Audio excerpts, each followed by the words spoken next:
اعوذ باللہ من الشیطان الرجیم، بسم اللہ الرحمن الرحیم۔ ماہ شعبان کی فضیلت ایک ایسی فضیلت جس کا کوئی انکار نہیں کر سکتا۔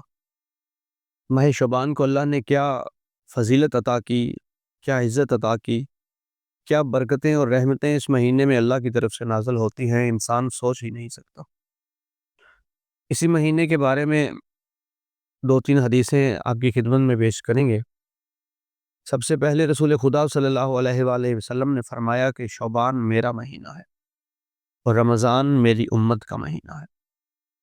شعبان کے بارے میں آپ نے فرمایا کہ جو شخص میرے مہینے میں یعنی شعبان کے مہینے میں ایک روزہ رکھے گا تو اللہ اس پر بہشت واجب کر دے گا۔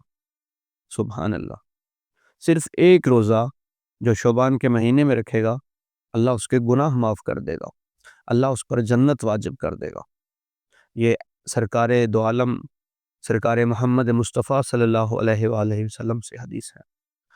اور امام جعفر صادق علیہ السلام سے ایک حدیث ہے کہ امام جعفر صادق علیہ السلام نے فرمایا، اپنے ایک صحابی سے کہا کہ تم جانتے ہو شعبان کا مہینہ آ رہا ہے؟ اس نے عرض کی جی مولا، شعبان کا مہینہ قریب ہے۔ تو امام نے فرمایا تو پھر میری طرف سے لوگوں تک یہ پیغام پہنچا دو کہ اس مہینے میں روزے رکھیں۔ اس نے عرض کی اے فرزند رسول، کیا اس مہینے میں آپ کے نزدیک روزہ رکھنے کا بہت زیادہ اجر و ثواب ہے؟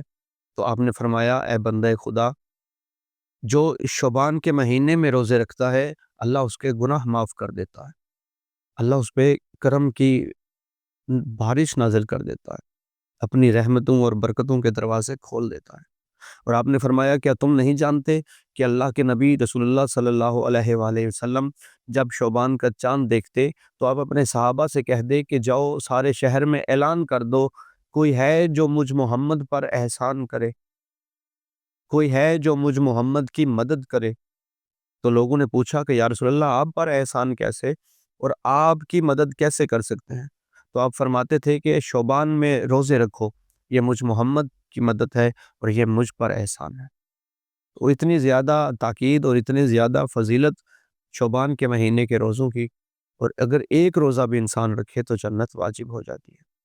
اور پھر آپ نے فرمایا کہ ہمارے جد امام علی علیہ السلام فرماتے تھے کہ جب میں نے رسول اللہ سے یہ بات سنی تو اس کے بعد میں نے شعبان کے روزے قضا نہیں کیے، اور میں جب تک زندہ رہوں گا انشاءاللہ قضا بھی نہیں کروں گا۔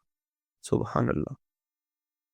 ایک اور روایت اسماعیل بن عبد الخالق سے روایت ہے، وہ روایت کرتے ہیں کہ میں امام جعفر صادق علیہ السلام کی خدمت میں حاضر تھا، تو اتنے میں شعبان کے روزوں کا ذکر ہوا، تو میں نے عرض کی اے میرے مولا، کیا شعبان کے روزوں کا بہت زیادہ اجر و ثواب ہے؟ تو امام جعفر صادق علیہ السلام نے فرمایا کہ یاد رکھو، اگر کوئی کسی کا ناحق خون بہائے، کسی کا ناحق قتل کر دے تو اس قاتل کو بھی اس مہینے سے فائدہ ہو سکتا ہے۔ اتنا زیادہ اجر و ثواب کہ اگر کوئی بہت زیادہ گناہ گار ہے، کوئی کسی کا ناحق خون بھی بہاتا ہے تو اس انسان کو بھی اس مہینے کے روزوں سے فائدہ حاصل ہو سکتا ہے۔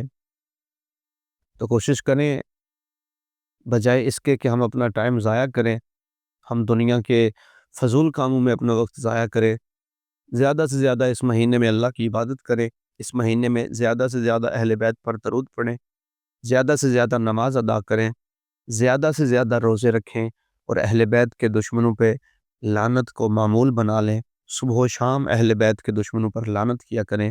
یہ بھی ایسا اجر ہے کہ انسان شمار نہیں کر سکتا۔ اور پھر شعبان کے مہینے میں زیادہ سے زیادہ درود پڑھیں، زیادہ سے زیادہ تبرہ کریں، زیادہ سے زیادہ اہل بیت کو یاد کریں، اور ہمیں بھی اپنی دعاؤں میں یاد رکھیں۔ والسلام والحمد للہ رب العالمین۔